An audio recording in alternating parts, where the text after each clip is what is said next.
which keeps coming up, is quite interesting. And so like I keep talking to everybody, but I realize that I don't always talk to the people that aren't there because you're not there. And so I need to set up a specific time to interact with everyone in a digital context, which is an interesting thing. Everyone can see my screen, right? I'll assume, Yep. yeah. Yes. So yeah, there's been a lot going on. I've been here since mid-February. Yeah, mostly in Komuro, and then right now I got to Saga in Kyushu, like the southern part of Japan, yesterday. Well, actually, I got to Saga yesterday and I was in Fukuoka 2 days ago, meeting with the Kolu Fukuoka guy. Super dope. I like him.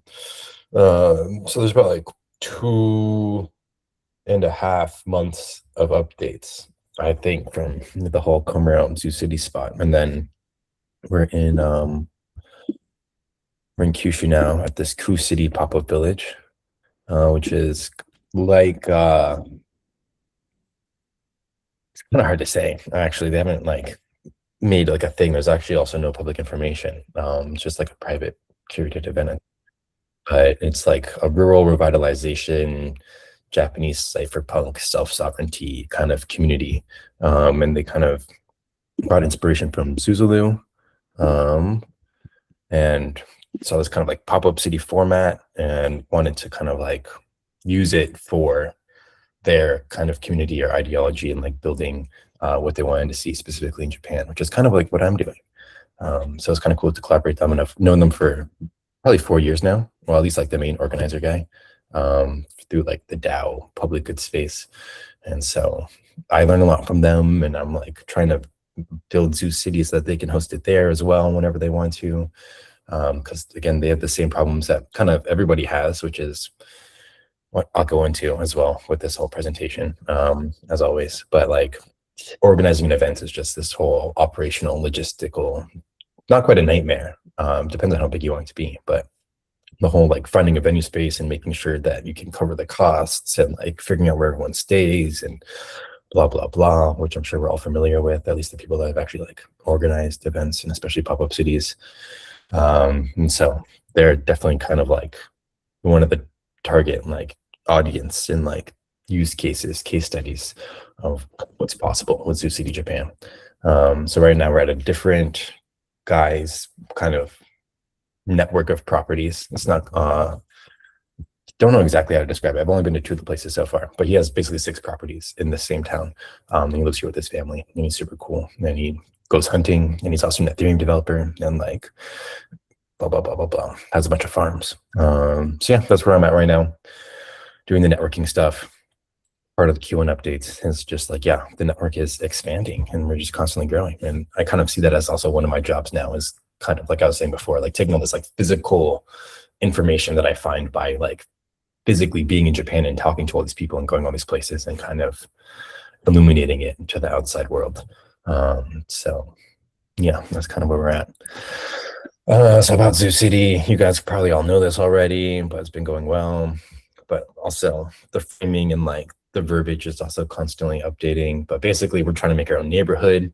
I'm now calling it Brooklyn 2.0 because I feel like people understand that like kind of intuitively when I'm like, I just want to make like a super cool neighborhood where all of my friends hang out and do cool stuff. And everyone's like, oh yeah, like that makes sense if you call it Brooklyn, basically Brooklyn 2.0.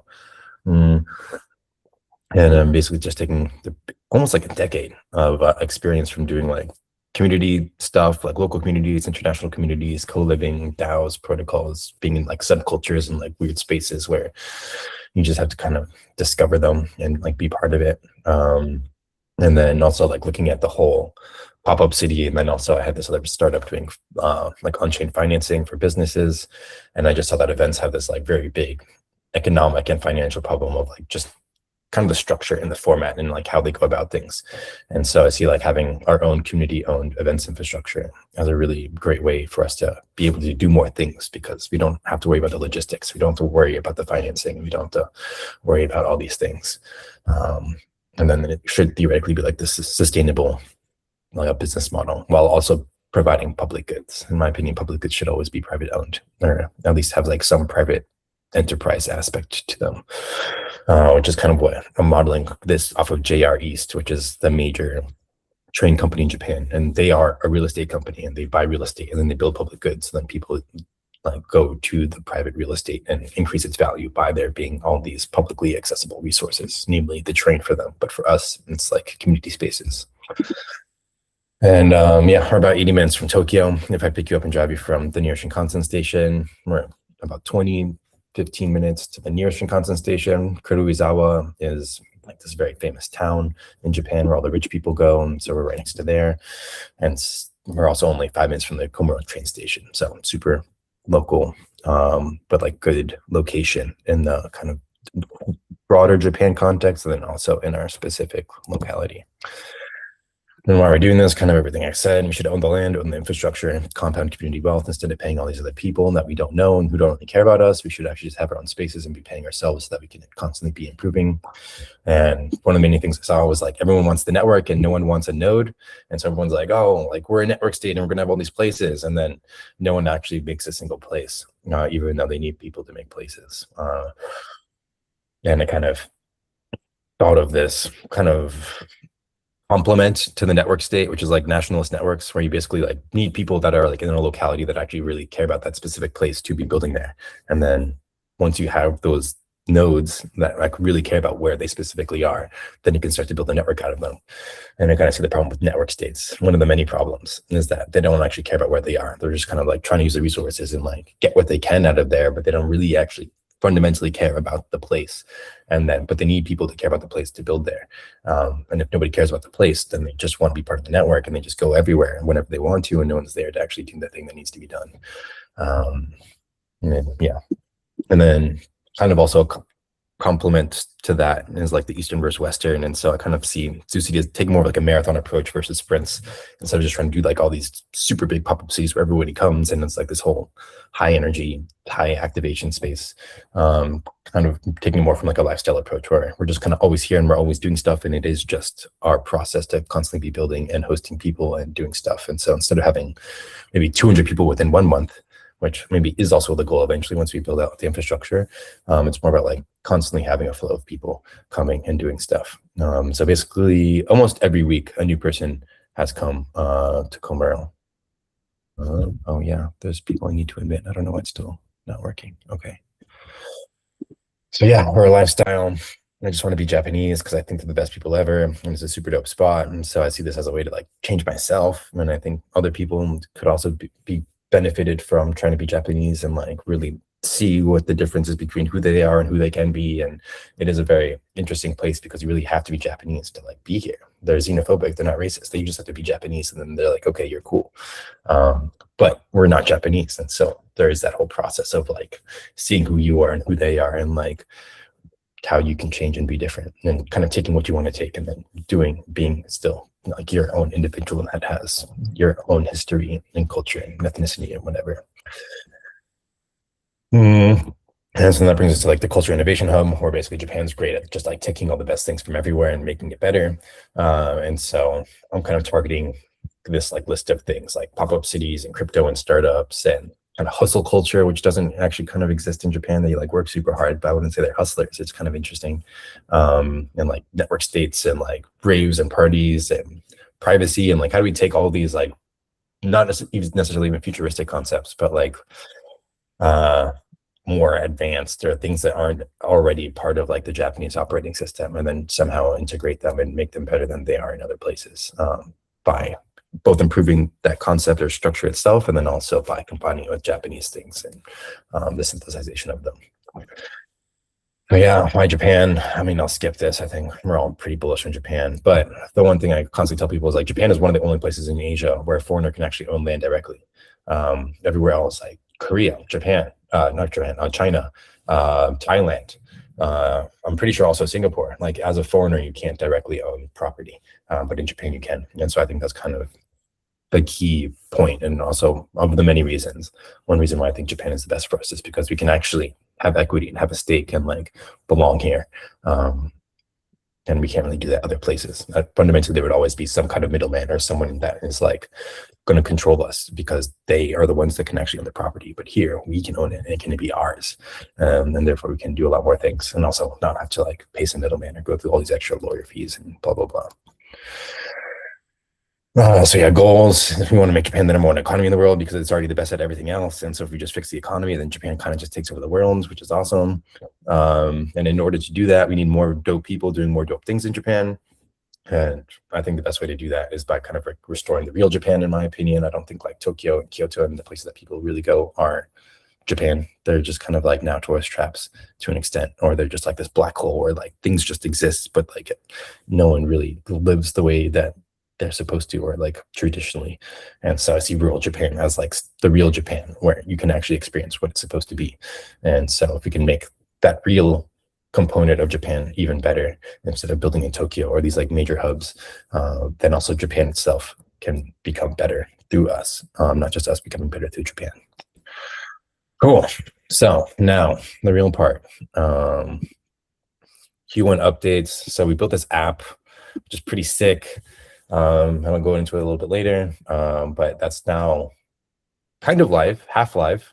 Like you can now like use the website and you can actually still pay me, and like someone has already paid me and come to Komuro through the app. And it's kind of funny because I haven't deployed it on mainnet yet and still running a testnet, but because you can pay with credit card, it's actually like using on-chain data to do my fiat payments. It's kind of funny. So even though the contracts aren't deployed and you can't do like the crypto payments, it's actually still using the contract to do some of the stuff in the website, which I find pretty funny. But that's why it's a good app, and that's why it's decentralized, I guess. And we finally closed on 2 more properties, which I'd been trying to buy since like last November, December. And now we fully have possession of one of them, and then we've signed a contract and put a deposit on the second one. And we'll actually take over in July because there's still a grocery store business operating out of it, and they still need to like close down and move out and whatever. I'll show you guys pictures of that later. But both of those properties are also like basically right next to each other. There's only one house separating them, and they're both in like a business district. So they're pretty, I think, good pickups in terms of property because they're on the historical business road. And so they're historical to an extent. Like we have restrictions on like what we can and can't do with them because they're on this important street in Komuro. And then also they're in the business district, and so we can actually like do more like interesting things with them essentially because we're allowed to. They're not in a residential district where you can only do like certain things like have a cafe or you can have a convenience store, but you can't do like a thrift shop, or you can't have like an art gallery necessarily. And then yeah, we've had about like 20 or 30 people so far. I actually haven't counted, but that's almost as much as we had for the entirety of last year. Last year we had about 40 people come, and we haven't even done our pop-up city yet. And this year's pop-up city is going to be even better because we have more property, we actually have venue space, and like I'm doing more for it in general, and we have the app now and blah blah blah. So I'm expecting way more people to come to this year's pop-up than last year, and then we already have almost as many people this year that have come as we did the entirety of last year. And so if we can reach like 100 or even potentially even like 150 people coming this year, that would be like a 3x, 2 or 3x from last year, which is obviously like really big growth, but I still think that's like fairly small in terms of pop-up cities and what is possible. But again, marathon, not sprints. So just like constantly building, and year after year, we'll just get better and better. And we've also been finding, I have been finding like super dope people that have like very similar mindset and like concept of kind of what Japan needs to upgrade and like become better. So it's like this interesting mix. Also like almost entirely Japanese people, but they really believe in like the spirituality and the culture of Japan being like the main like insight that people can receive from being here. And so everyone kind of knows about like the culture to an extent, like the art or the architecture or whatever, but then there's like the whole lifestyle component of actually like living here and the language and like how you actually interact with people that most people never actually do because they're just tourists and they don't learn Japanese. They don't really have to interact with Japanese the same way because they're tourists and blah blah blah. So there's like a whole like living in Japan culture side that you don't see just from doing like the sightseeing. And then there's the whole spiritual aspect, which I'm learning more and more about. which we'll kind of go into later. But I think that's even like more downstream from the culture, which is like this whole philosophy and mentality and mindset of how the world interacts with everything, or like what the world is. And there's just like this really cool group of people that have the same mindset where they want to like teach foreigners about the spirituality and the culture by doing these like experiential things. Some of them like host parties or raves or community centers as well. And so it's this really interesting kind of overlap Venn diagram. And most of these people are like pretty local to where we are. They're all within like an hour or 2 hour drive to Komoro. So it's a pretty good local network that we're building that has like the same mentality and like want to do the same thing and have the kind of same goal and everything. And then we've just been doing quest maxing as always, just constantly doing stuff and going places and achieving. So yeah, our property portfolio so far. Oh, let me just see if there's messages. I don't know if I can do that. Oh, cool. Peace out, Nelson.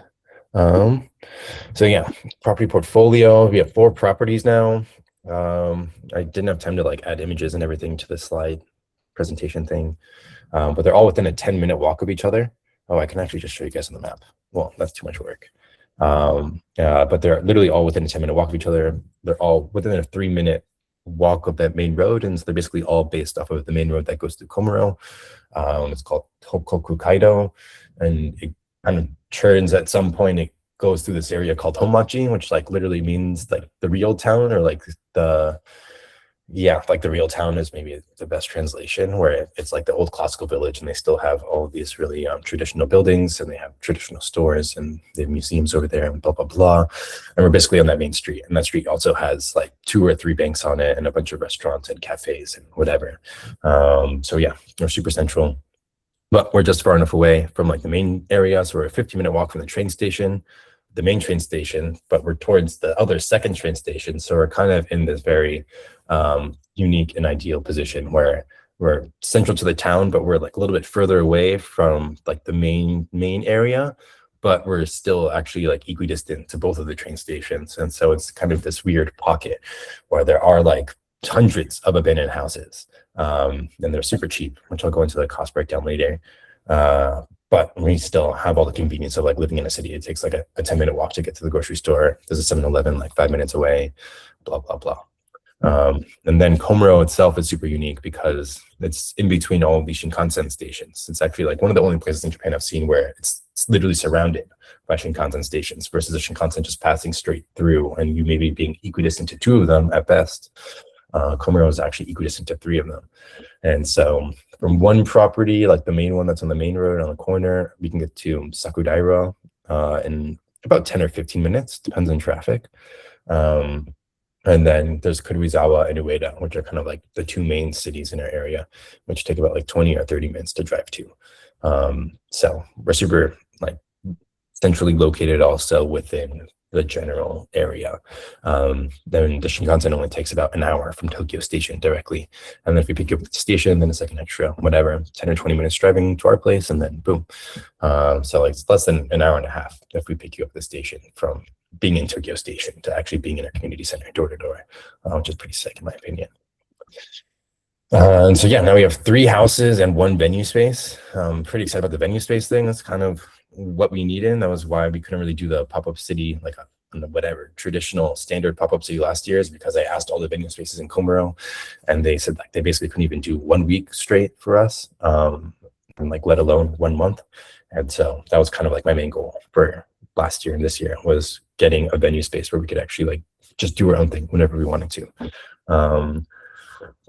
And one of the houses and the venue space are in this historical business district, like I said, which is pretty great because it means that we're like easily located, so that even Japanese people that don't know about us can find and discover us. It also means that we kind of we're also like right on the edge of this business district, and so we're literally like the first property when you enter into Komoro on this business road, where like we are on that corner, and then we're just the other property, the venue space is just down from that corner. And so I don't know, I like playing Go. I actually haven't played it recently. I need to buy a set for the house. But Go is very much about like putting pieces in places, but like you can go anywhere in the board at any time. And it's kind of about controlling space but the space is also empty. The goal of the game is to have empty space by like having these other strategic points. And so I kind of see this kind of corner that we have on the business district as like one of those kind of key go corners where we kind of have our area, but we don't really need the whole area. We have the strategic points, and like everything will kind of get filled in around that. And yeah, in total, we have about 800 square meters of land and 500 square meters of building space, like inside. I have to like go through the numbers and actually add them up again. I haven't updated my spreadsheet since I acquired the last two, which were just in the last couple of weeks. But it's like a fairly decent amount of land. Like 800 square kilometers is almost a quarter of an acre, I think. I think it's like times 10 to get square footage. So it's about 8,000 square feet of land, and I think about 5,000 square feet of building space, which is like pretty decent.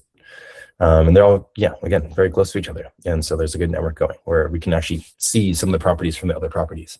And you're like, oh yeah, that's us over there. And so far we have 3 long-term residents in our house. I don't know, Jane, if you consider yourself as long-term, what's your stuff there? So I kind of figured it. You're sticking around.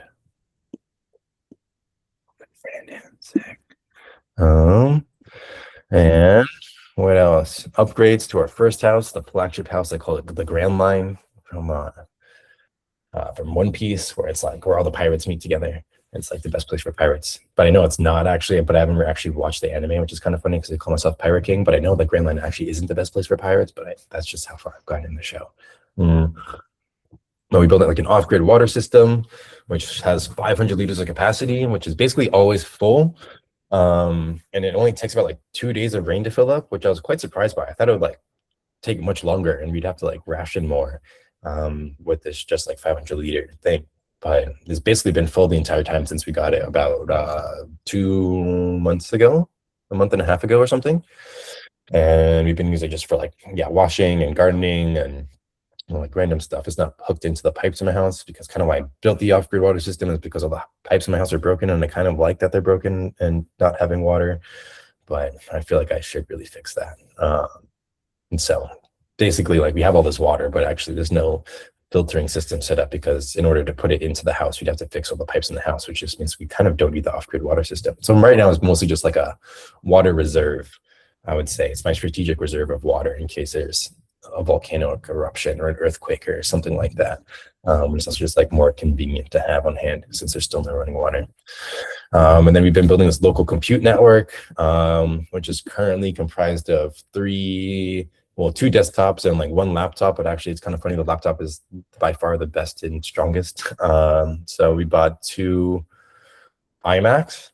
One of them is maybe from like 2005 and the other one's from like 2013. And we got both of them for about like $200 combined. And the 2013 one has like an NVIDIA GPU in it and like a terabyte of storage. So it's like pretty decent. It's not like the most powerful, but it was like $150 for that one. And so I feel like getting a GPU that's also has a desktop and a screen and everything. At worst, it's like a monitor. It's like a nice Apple desktop monitor that also has compute and also has a terabyte of storage. So it was pretty good pricing. And then the other laptop has, I'm pretty sure it's 32 gigabytes of RAM, but it actually might be 64 megabytes of RAM just in that laptop. I haven't used it in a while. And it has an M1 chip.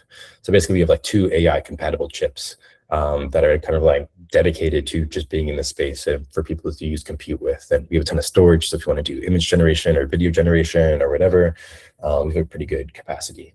And yeah, we're building like a media library because I just don't want to pay for streaming. And so we're basically just like downloading a bunch of stuff, like really kind of like whatever we think is like the cultural, like the best cultural artifacts that I think everybody should know and see. So it's like a lot of American media, a lot of Japanese media. There's gonna be music, stuff like that. And then that's all gonna be it. We have just like a local router that's not connected to the internet, and so you can access all the devices through that. And so you can like stream from your laptop using, the files that are stored onto like one of these other desktops that are just sitting there, which is pretty cool. And then yeah, been working on this like backyard farm, which I started on last year, but then I wasn't here for summer, which is actually what's going to happen again. So we'll see how it goes. But we've made a compost pile, and it's actually doing super well. Like in about like 2 or 3 weeks, like whatever we put in there is gone. It's like into the soil already. And yeah, it's just like super nutrient rich, I guess, because it's just like as soon as we put food in, within a couple of weeks, it's like gone and into the soil. And I made these like little tiny mini greenhouses, which I thought of from like seeing this other farm where they didn't have like a whole greenhouse. They just like put a little thing around each plant. And I was like, oh, I could do that. And so we have like some little mini greenhouses around some of the stuff, which we should probably take off for summer. But it's a cool, interesting technique that we picked up from the local farmer guys. And I planted some spring seeds. And then also, yeah, Jane planted some stuff too, which actually was growing super well. So yeah, we've got some like food production going, hopefully, ideally. We'll see when I get back. But the garden is definitely coming along, especially now that we have like, yeah, the water there. So we can do as much kind of watering and planting and growing as we need to. When there's a bunch of people made some art, or we also received art as presents, whatever. So our real estate agent, Takano-san, love him. He gave us this bear skin. It was actually like a present from the first time I bought a house, like a year and a half ago almost. But like they had just whatever, I guess, killed the bear at that time. And so they had to like process it and do all the skinning and tanning and whatever. But now we have this actually like really high quality bear skin, where it even still has like claws and it has like its nose still and like little eye holes. And it's like actually kind of scary. So that's pretty dope. I haven't quite figured out what to do with it. Someone stayed the other day and I had them use it as a blanket. And then some of my friends, they made this like lamp out of like an old farm till that we found. Like a really old, maybe even like hand manual, whatever, farm till for just like digging up the ground when you're planting seeds. And so now we have like a pretty cool lamp. And Jane gave us some paintings. And what else? There were some other things. I obviously didn't finish the list. But yeah, we've got some more aesthetic things going on. Of course, we have the rock, which everybody loves, and you have the tent and like all this other cool stuff. So yeah, definitely like the aesthetic side of things is also coming along on top of the functional. And yeah, just like fun stuff. Like we already had the tent before, but now it's like kind of set up as like a full kind of mini living room and home theater where we have one of the desktops in there and we have like its own speaker system and we have like these like cool fun lights in there. And then we set up another speaker system in like the whatever main living room lounge area. I don't really use it as a living room, I feel like, but our main downstairs area where I plan on hosting like events and like more gathering stuff, not like the venue space, but more like community dinners or whatever. That also now has its own speaker system. So it's pretty sick. Good vibes. And then yeah, we acquired a venue space. Okay, cool. No messages. A venue space, which I'm pretty excited about. It's a grocery store, and it's still a grocery store right now. And I'm, I guess, kind of proud of us because it would have become an IKEA if we didn't buy it. Like the grocery store was shutting down, and so then the owner wanted to sell it because he wasn't gonna have a tenant anymore, and I think he was just kind of done with it. And so like literally if like we hadn't bought this grocery store, it would probably be abandoned. So it was pretty cool. Like we kind of like stopped the building from becoming an IKEA by being there and by doing stuff. And also it's like a super dope building. Let me actually, I've now uploaded it to the website. Here we go. So you guys should still be able to see. Let me see. I think you guys can still see, right? Can you see the pictures? Yeah, we can see them. Okay. That one's loading, but yeah. So this is like the downstairs area. There's 2 floors, and like the downstairs space is like it's not quite a basement, but like it's underneath the ground, but then it opens up into outside and like the backside, and so it actually gets really good light. It's a really cool setup. I like it. And so the first floor, let's see. Oh, maybe that didn't like do this. This first floor area is going to be like the main venue space. And it's pretty big. We can easily have like 30 or 50 people, I think, sitting down. And there's also these kind of like refrigerator things built into the wall. And I'm not quite sure what's being like totally taken and removed by the grocery store and what's going to stay, but I'm hoping that they keep these like wall refrigerators, and I want to turn them into seats and like benches for people to work in. And then hopefully they still work. I haven't actually seen them ever on. But if it would be really cool in summer if it's like really hot outside and we have like an AC unit and like literally the AC is like right behind you coming up at you while you're working. That'd be pretty dope. But worst case scenario, we just have like kind of interesting, funky grocery storage benches. And then, yeah, the main space will be just like where we put chairs and stuff. I think we'll probably put the projector in the very back. And then this kind of black thing on the ground is actually interesting because apparently it's actually a staircase that they covered. And so I don't quite know what I'm going to do with that yet, because it would be cool to have the staircase there. But also it's in the middle of the floor, so that's kind of dangerous. So I'll see what I do with that. And then yeah, it opens up into the street, and as you can see on the right, it's like all windows, and so it gets a lot of good sunlight, and people can come and see us and hang out, and like we'll obviously like put art up and like make it super cool and funky in it, so people will be like, oh, what's this place? And they can actually see it. It's not closed, there's no doors or walls or anything. Yeah. And then what else?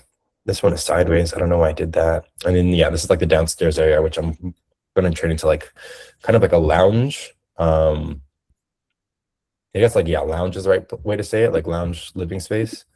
And then there's also like behind that back wall is actually like a storage area that's all concrete. Man, this slideshow is super annoying. I can't believe I did that. And so basically I want to turn into like a private club and venue space where we can like play some music, and it's underground and it's in a basement and there's no windows really, and it's all concrete and cinder block. And so it is kind of already like kind of the perfect club venue space. But I want to kind of keep it small, where like maybe only 20 or so people, maybe 30 people could be like in the club area.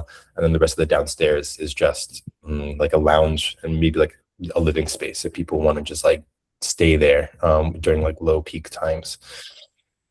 So yeah, grocery store's pretty dope. And there's also like this back patio area, and there's also a shed in the back, and then there's this back like kind of smoking room is what I'm calling it, because that's probably what we'll use it for. So a ton of space.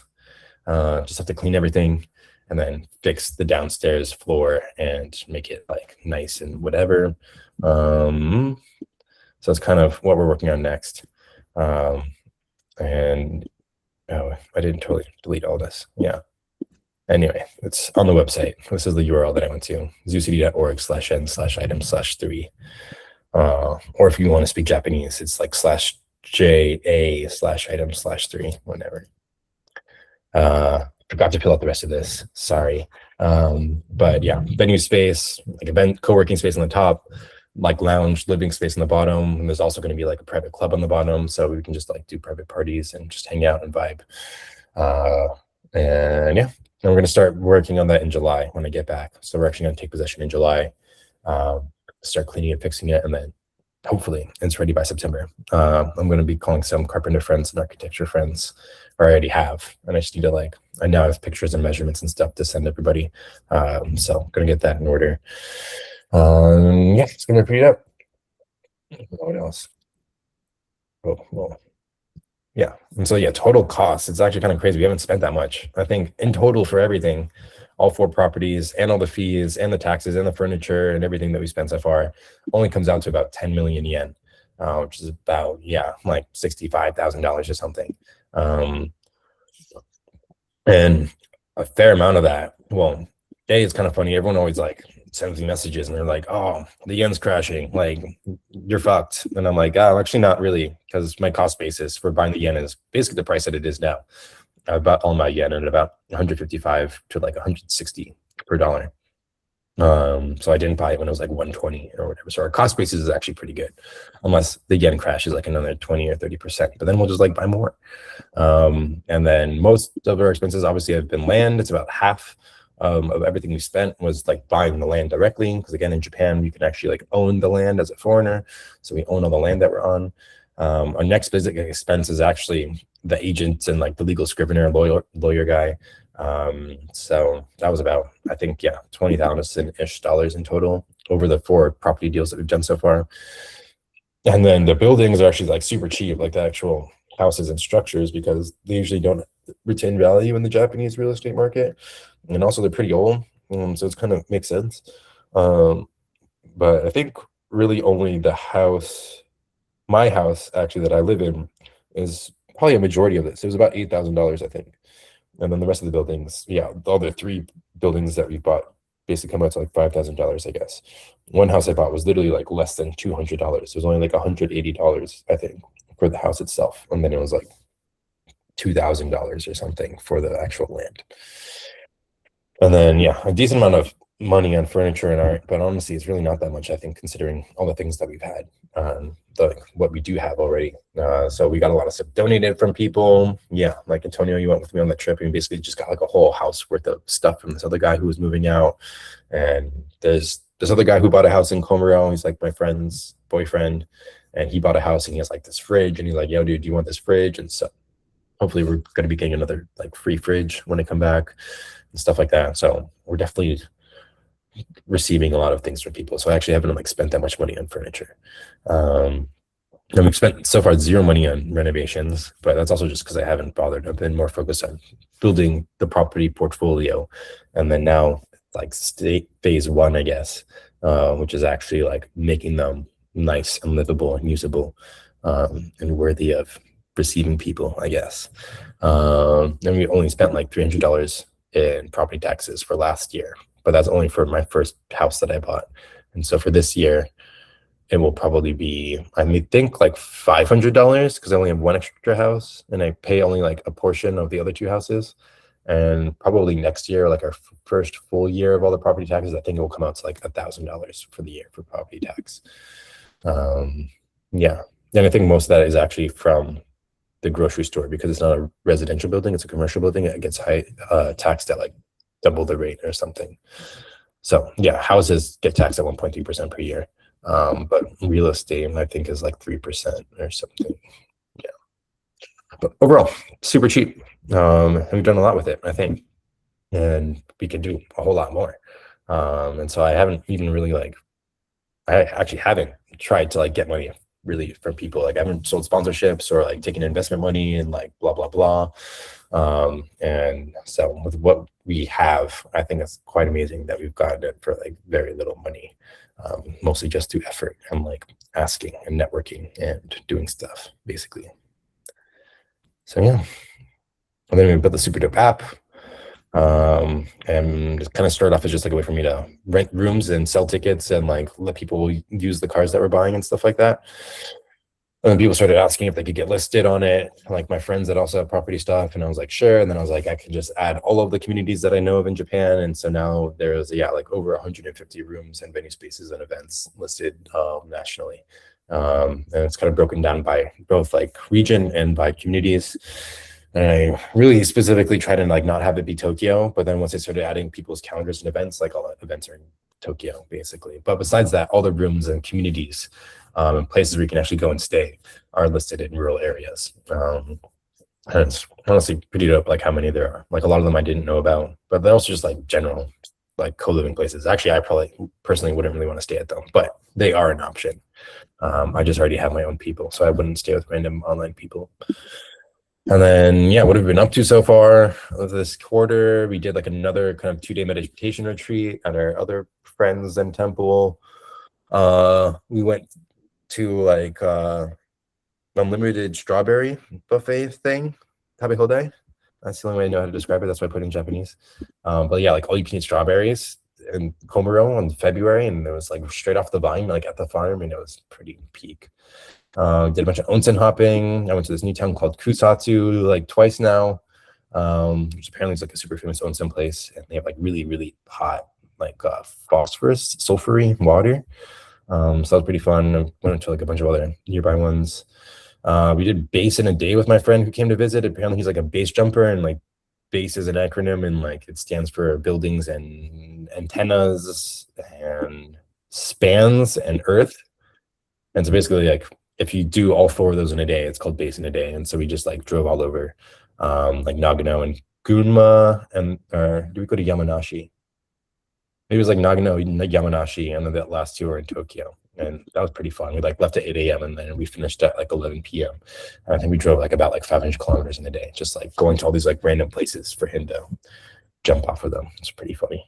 We did some hardware thrifting, which is like, yeah, how we got like some of the computers for the local compute network, and I got some podcast equipment so we can start like just putting out more general content because I'm always talking and I kind of want to stop talking and just send people links. And what else did we get? Similar stuff. And then I found this other Zen temple that does like, it's more of like a community center where people hang out from like the local area. And so they just do like chill cafe nights, or like they have this new moon party. And when I first heard about them, they were like hosting this like high school graduation party, which I didn't know was a high school graduation party when I went there, but they like let me in because it's just like a community space. And I'm like, yeah, we're just hanging out. So they're super cool. And I've been there like 3 times in the past month now since I discovered them. And they're actually potentially where we'll do the closing ceremony for the pop-up city this year. And then what else? Yeah, this is really just a short list of what's happened in the past couple of months. But yeah, a lot of stuff's been going on. It's super fun. I really suggest that you guys come hang out because it's the best ever. And so, pop-up city, September. Wait, let me make sure there's no messages. That's a great help for $60. Share the violin pick. Oh yeah, I do have a violin. Okay. Yeah, I'll get the message later. Not super relevant. Sorry. So this year is going to be like a standard pop-up city, which I'm probably not happy about, but like that's what people want, is something that they understand and not something that's cool and interesting. So fine, whatever. I will do a standard pop-up city where there's just theme weeks and like weekend summits, and you guys can just sit in a room and talk to each other like you always do. But yeah, that's what you guys like, basically. And so we're just going to do a standard pop-up city, but it's going to be hosted in our own venue space, and that's going to be super dope, at least for me. And yeah, like I mentioned, there's going to be like a private club underneath and like a lounge, and so it'll be super fun. And all of the tickets and rooms will be bookable through our app that we made, which also has like this NFT component thing. So that's what the thing on the right is like when you get a ticket, it's actually an NFT, which then I can like reuse later on. Like I can issue rewards to you and blah, blah, blah. Like not only like if we launch a token doing an airdrop, but also I now built a contract where you can like take receipts from like our system. Doesn't even have to be from like things that I sold. It could be like something that my friend sold. Like if you stay with my friend in Tokyo, I can give you a free room in ZuCity, or if you get a room in ZuCity, you can then get a free room in Tokyo, for example. And all that can be like programmatic on chain. So I kind of built that out. And so recommend that you use it, basically. You can go around it, but I think it's to your long-term benefit to use the app and use a smart contract. And then the themes for this year, similar-ish, but not. Yeah. The only same one is like the DeSci longevity thing, which we can actually do now that we have a venue space. In general, we can do all of this now because we actually have a venue space. But yeah, the first week will be like self-sovereignty and DIAC. I don't think I'm really gonna like do network state stuff, I think. But that is kind of generally the vibe, is like self-sustainability and self-sovereignty and blah, blah, blah. And we'll go into like some technological stuff, but also it will be kind of like physically oriented, like actually having your own solar panels and like off-grid water system and whatever. The second week will be like DeSci longevity and transhumanism, which is kind of like one of my main reasons why I'm interested in Japan, is that I think that they're kind of like the best at that and they do the most interesting things. And so yeah, working towards that, and talk to some people and they're interested in running some experiments. Which honestly, I don't really know how that's ever gone in pop-up cities. Like people always say that they do experiments, but I actually have never really seen anyone publish research on it. So we'll see how that goes. And then week 3 will be Japan Acceleration Week, which is going to be the first 2 or 3 days of ETH Tokyo. I have to check the exact dates that I put. But basically it'll be just, yeah, generally about Japan and like whatever Japanese stable coins and like real-world assets and like rural revitalization and kind of everything Japan related, and like, yeah, nuclear energy and like policies. And they actually already have a framework for like doing special economic zones. So like anyone at any time can like propose to the government to like make their own special economic zone. It's already a framework. So we can talk about stuff like that. And then the last week is going to be called Recovery Week. And so basically we're just going to do a week of like meditation and yoga and onsen and like day raves. And it's also going to start the day after ETH Tokyo ends. Technically, I'm doing the first party on the day that ETH Tokyo ends because it's going to kind of be like the main party, not like the closing party, but like the main party for this week for the ZuCity people before all the ETH Tokyo people come, basically. And yeah, that's gonna be super fun. And then at the end of that recovery week, we'll have like our final closing ceremony, which hopefully will be at one of these 2 Zen Buddhist temples I've been checking out. And they're both, yeah, very beautiful. And the they're both owned by this like same family, and the mom is a monk, and like the dad and them were monks, and then the son inherited the temple, so now he's the guy that's like running the temple, and he's also a monk, but he's about our age. So they're super cool and super interesting, and I think we have a lot to learn from them, and also we can benefit them and help them in a way by like helping bring money to them and people. So that's kind of the plan for the pop-up city. I made a website, or I made a site. Let's see if it worked. Community events. No, that's going to be different events. About / events / ZuCity pop up. Oh, annual pop-up. Pop 2026. Does this work? Oh, boom. Okay. It's fresh off the AI printer. I made this like 20 minutes before the call. But yeah, I'll be updating it. Like I said, I just made this like 20 minutes ago with an AI. Well, maybe like an hour ago now with AI. So I still have to check all the information and stuff, but this seems like not everything is there, but this is like generally what it is. And like, yeah, you can just like buy the tickets. Oh, apparently buying tickets doesn't work. That's classic. But yeah, I will share this link out, and it will have all the information about the events, and then you'll be able to buy the tickets right here because it's connected to my app. It's inside of my app. And I think that's about it for the pop-up city. Yeah. Any questions for the pop-up city, since that's kind of the main thing?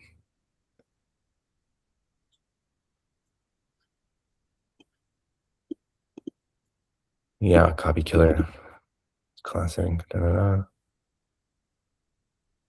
Yeah, people moving out of it, like Japan, definitely. Cool. No questions.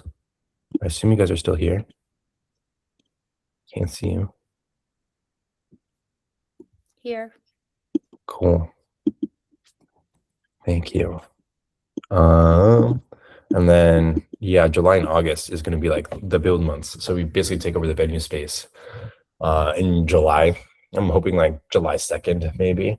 And then July and August will just be like a 2-month sprint to like clean everything and do renovations and decorations and interior design and whatever, get plants in there and kind of all the stuff.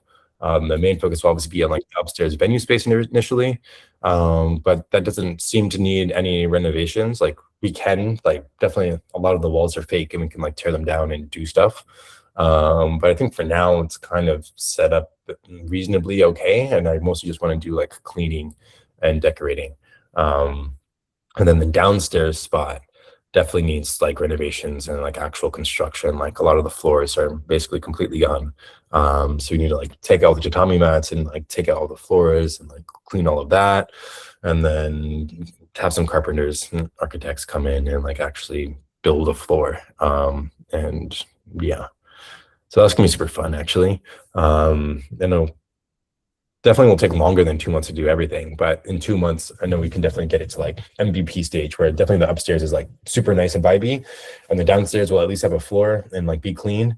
And then in like over the course of the pop-up city itself, I'm just gonna like build out the actual club, the private club downstairs for like the last recovery week. I only plan on doing one party there. But still, I want to do like at least one party there, but it's obviously not that important. Like there's other venue spaces that we're talking to and that we can use. Yeah, anything else about Build Week? No, well, there's just also another page for that, which I can show you guys, which is also annual build. Is that what I did? Oh, boom, yeah. So yeah, there's also a site for like the build week, or build month / build 2 months. And I'll like update this and share it with people that are interested. But this will be more of like a private thing where maybe only like 10 or 20 people come over the course of the 2 months, because it's really just like focused on like working and building and doing the stuff, versus the pop-up city is like an actual event where it's okay if you come for like a day or whatever. Yeah, I think that's about it. I heard there was a message. Dun, dun, dun. Gym. Oh, yeah.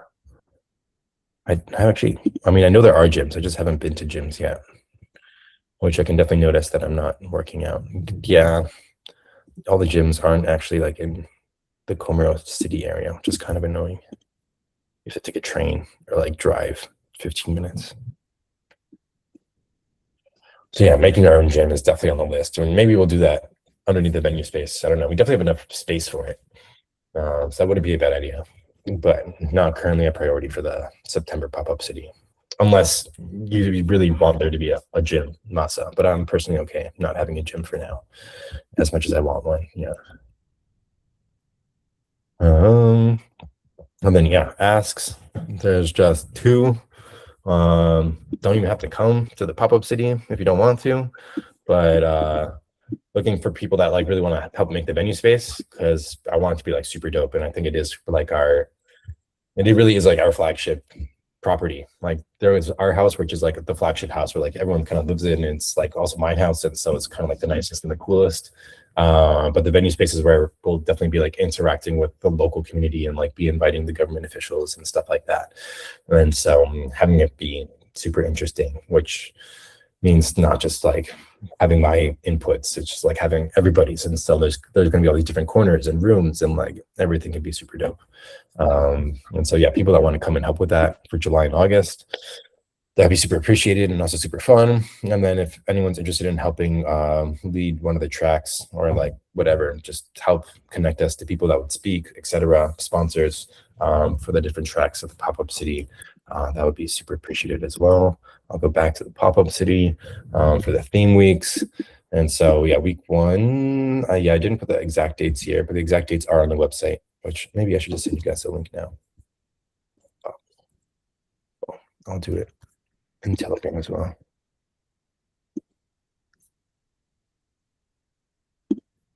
Okay, here you guys go. Yeah, build, clean, and farm crew. I don't know if we'll be doing farming. We could do farming. I know that is kind of like not quite harvest season, but there is stuff to do on the other local farms. They kind of asked me last year, but I was kind of busy.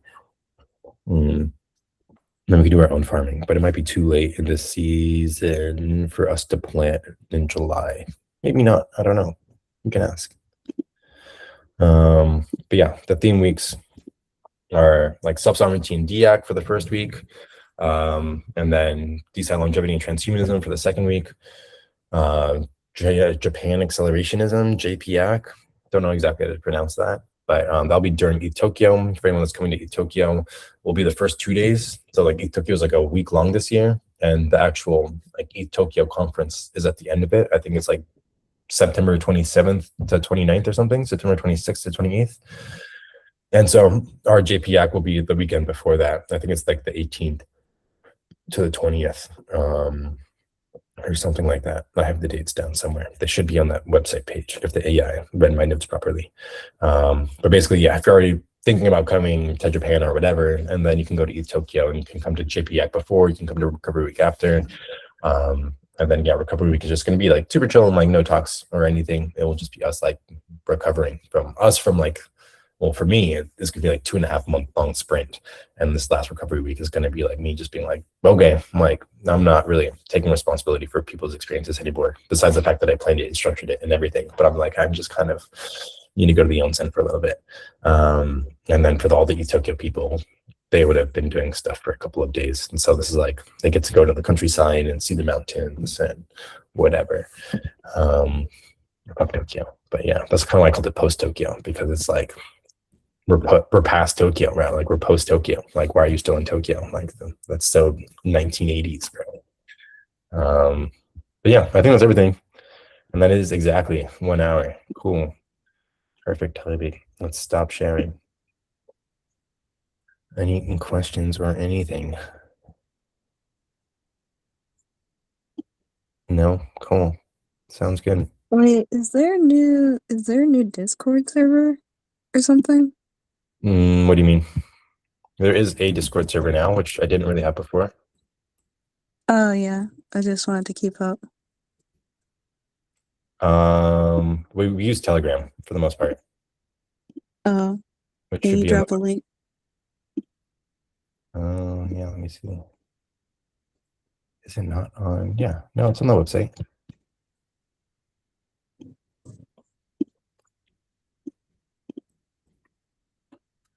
Oops. Whatever. I added all my tracking things to it, but you could delete those if you want.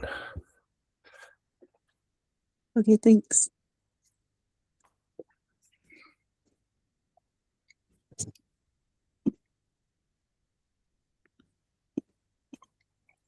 Timothy. Anything else? No, we're all good. Cool.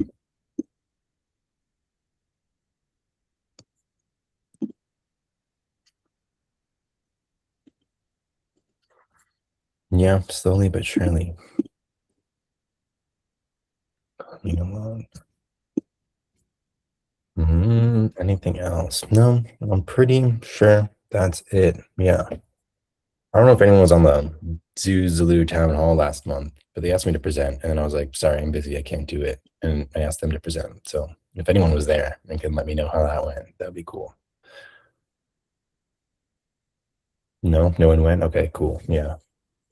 I'm also kind of boycotting ZuZulu town halls. Yeah. Well, let's kill that supermarket. Gym with the sun up.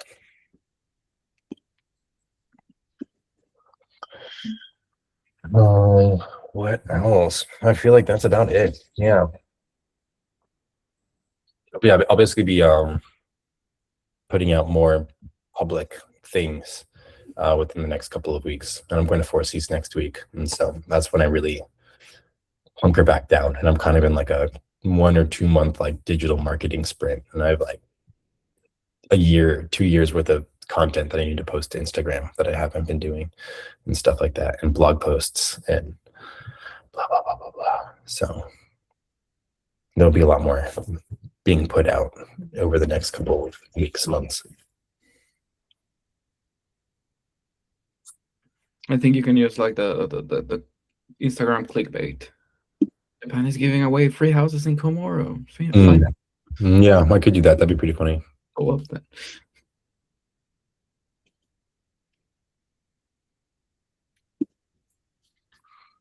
Okay. Well, I think that's it for today. That was definitely everything I wanted to cover. The important thing is that we're going to be using the app for everything. And so you guys should be prepared. You can play with credit card, but it's obviously way cooler if you pay in crypto and get the NFT and everything. And then also it's actually hooked in. Oh, maybe I should show this. It's kind of like, didn't actually take me that long, but it's one of the things that I think is super innovative about the smart contract that I made. Even though it's not innovative at all, it's just very logical. But you can do this thing because everything is on chain. I can actually calculate all of my like analytics from on-chain data. Oh, let me, how do I zoom in? Oh yeah, oh, that was too zoomed in. Okay. So as you can see here, it says like what venues are booked and like how many residents are coming, which is based on like the amount of tickets, and then the occupancy is like our actual rooms.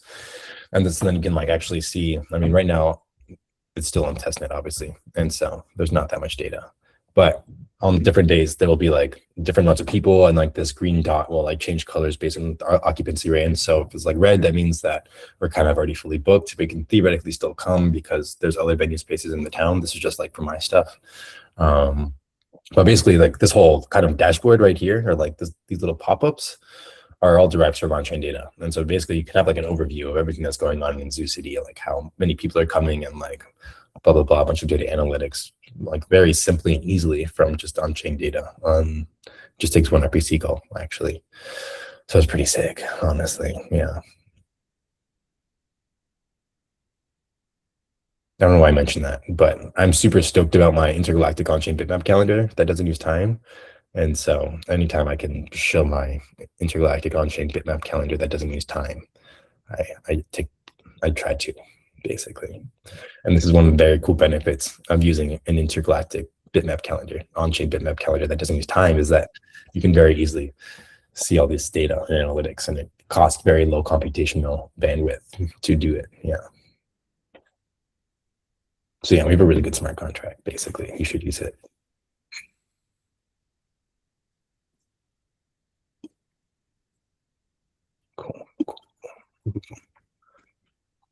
Stop sharing. Okay, well, that is time. I hope, yeah, okay, this all did get recorded. So I'll also post this to the YouTubes and whatever. But thank you guys for coming. Let me know if anyone has questions or if you want to be notified of either like the build month or the pop-up city thing, if there's like specific information you want, or like you just want me to make sure that I ping you whenever something comes out, et cetera, et cetera. I'll be like putting probably like a waitlist form up on Luma just so that like I can start collecting emails or whatever.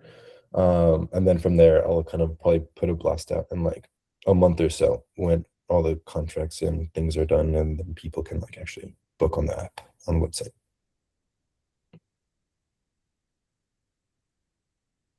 Thanks a bunch. Cool. Bye-bye. Adios. Adios. Oh yeah, Nelson, we're talking on 2 days, right? Yep. Okay. See you, Masa. Sick. Peace out.